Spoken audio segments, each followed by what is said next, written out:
Et salut les amis, c'est Farming Savoyard, comment allez-vous? Allez, aujourd'hui on se retrouve pour une nouvelle présentation. C'est pas réellement une présentation, on est toujours sur la map Libramont, donc la foire agricole. Et vous voyez, un collègue à moi m'a prêté un magnifique Chevy, alors je sais pas si c'est un Chevy S10, mais en tout cas c'est un bon vieux Chevrolet, un bon vieux pick-up américain. Regardez s'il a de la gueule, donc c'est un emprunt juste pour aujourd'hui. Et regardez à l'intérieur comme il est bien joli, il est bien magnifique. Et vous aurez peut-être constaté que sur la map maintenant j'ai de belles montagnes en fond, à la place de cette fameuse tapisserie un peu moche qu'il y avait. Donc j'ai demandé à Arsenic Modding, donc à Damien, qui m'a gentiment modifié cette map. Donc celle-ci est une map version privée, vous n'aurez pas le lien de celle-ci, hein. Donc moi j'ai maintenant de belles montagnes au fond, tout simplement. Allez, on va se stationner là aujourd'hui, c'est le dernier jour de la foire agricole, et on va tout simplement aller voir ce qu'il en est. Il y a une exposition de vieux matériel, donc il y a beaucoup de monde là aujourd'hui sur la foire. Donc on va couper un petit peu à travers le stand New Holland. Regardez, hein, il y a du monde, hein. Michel est là toujours tout simplement au bar. Il y a de belles pépées. Et donc regardez, là il y a un espèce de carré avec que du matériel ancien. Donc on va jeter un oeil, on va regarder tout ça. Donc ici on a a priori un magnifique T25. Alors a priori tracteur russe, plutôt joli, plutôt réussi, plutôt déglingué.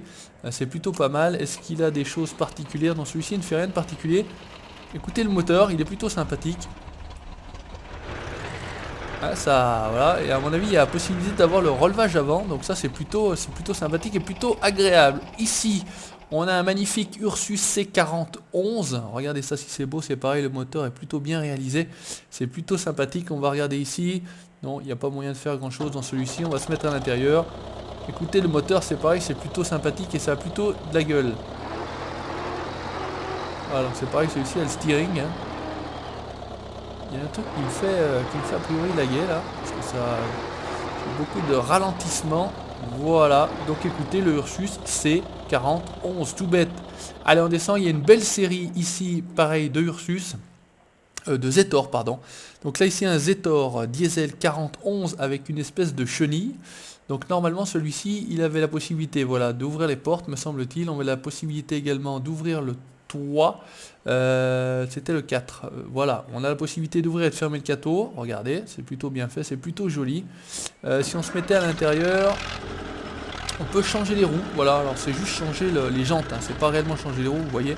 Ça change un petit peu juste les jantes. Si on va sur une autre version qui est celui-ci mais sans la version chenille, c'est la version toujours 4011 mais sans la chenille, c'est ce que je vous disais. Toujours pareil, ici on peut ouvrir et fermer la porte, et celui-ci par contre me semble utile. Voilà, avec cette chose là on peut ouvrir le toit ouvrant, voilà, le roof, le toit ouvrant, regardez si c'est beau, même existait sur des Zetor. Et pareil, on peut changer les roues, même principe. Là c'était la porte. Là c'était ça, les roues c'était le 0, voilà. Celui-ci on peut élargir un petit peu les roues, vous voyez, ça change les jantes et ça élargit un petit peu les roues. Voilà pour celui-ci. Encore une autre version à mon avis en version 4x4, un 56-45, celui-ci est pareil, le capot peut s'ouvrir. La portière également s'ouvre avec le 7, avec le 8 non ça fait rien, avec le 4 le capot s'ouvre mais de cette manière là, et normalement je pense qu'on a le toit ouvrant également. Même principe, non, celui-ci on n'a pas de toit ouvrant, voilà. Et à l'intérieur pareil, c'est plutôt bien réussi, plutôt bien moté, plutôt sympa. Il y a même l'aiguille qui fonctionne, hein, regardez, ça fonctionne également. Voilà pour cette petite série Zetor, où on a également encore une fois un Zetor, cette fois-ci un 70-45. Toujours la porte, et celui-ci, qu'est-ce qu'il fait de plus? Je crois qu'il fait rien de plus. Si, celui-ci on peut ouvrir la vitre à l'arrière, on peut ouvrir la porte à droite, on peut ouvrir la porte à gauche, et il fait beaucoup de bruit. Toujours pareil, on peut changer la roue, enfin en tout cas la jante, et mettre ou pas ce petit enjoliveur noir. Allez, on continue, toujours du vieux matériel, donc une belle série, c'est une belle exposition, ça appartient pardon, tout au même propriétaire. Ici un superbe Renault 751 4 en 4 roues motrices, donc 751 4 ça veut dire 4 roues motrices.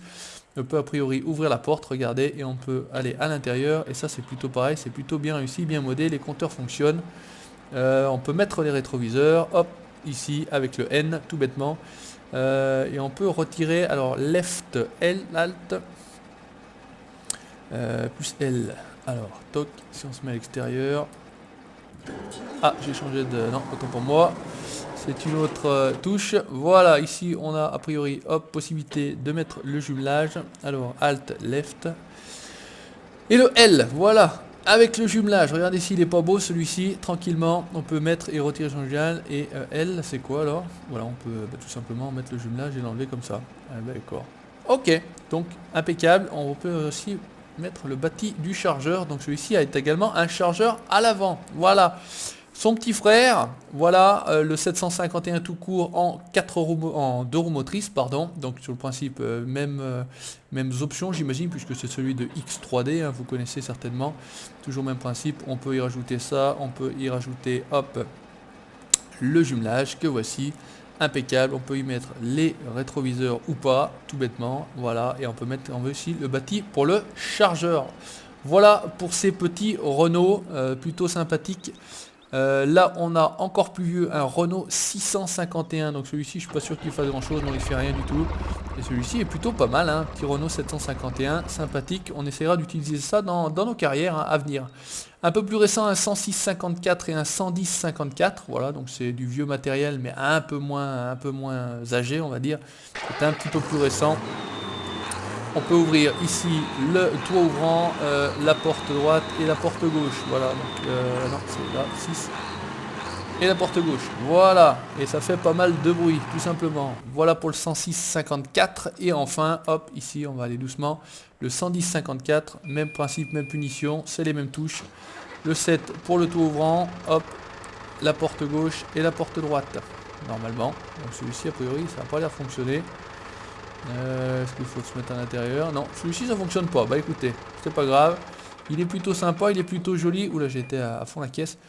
Ça a plutôt de la gueule. Voilà. Et enfin, on a une belle petite exposition de moissonneuses, de vieilles moissonneuses. Donc vous connaissez certainement celle-ci, c'est la Dawn 1500A. Donc celle-ci c'est pareil, elle est bourrée d'options, hein, avec le 4 normalement, hop.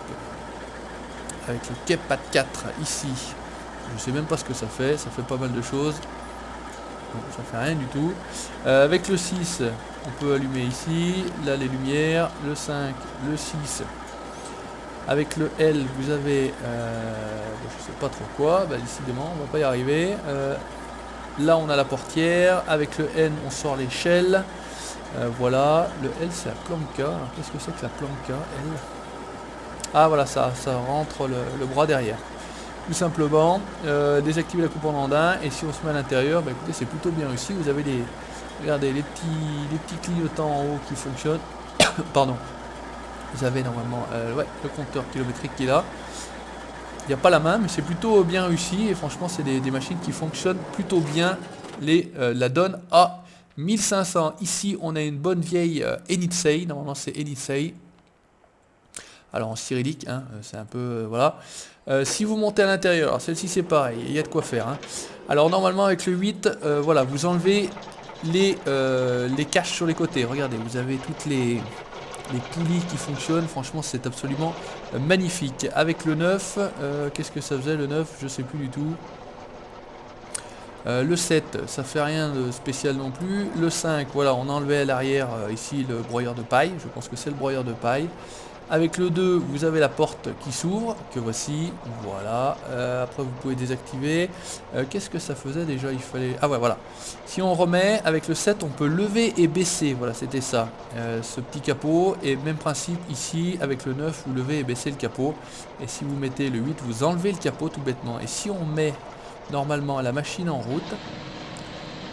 Regardez de l'autre côté, toutes les polices s'actionnent. Franchement, c'est absolument magnifique. C'est un très très beau mode. Ici, vous avez des vieilles courroies au cas où ça tomberait en rade.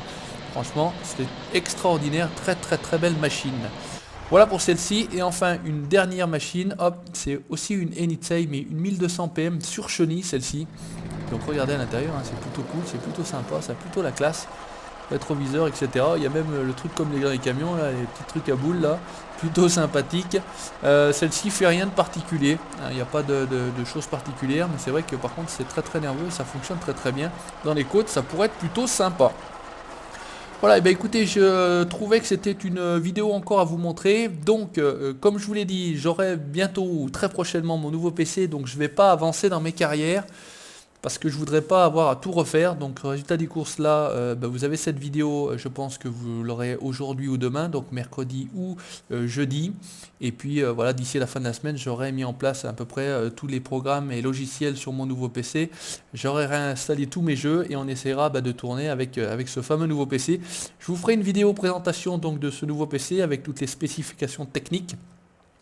Puisque là on passe quand même d'une gamme actuelle à quelque chose de beaucoup plus performant. En tout cas je l'espère, j'espère que ça se verra au niveau des jeux, au niveau des graphismes de mes jeux.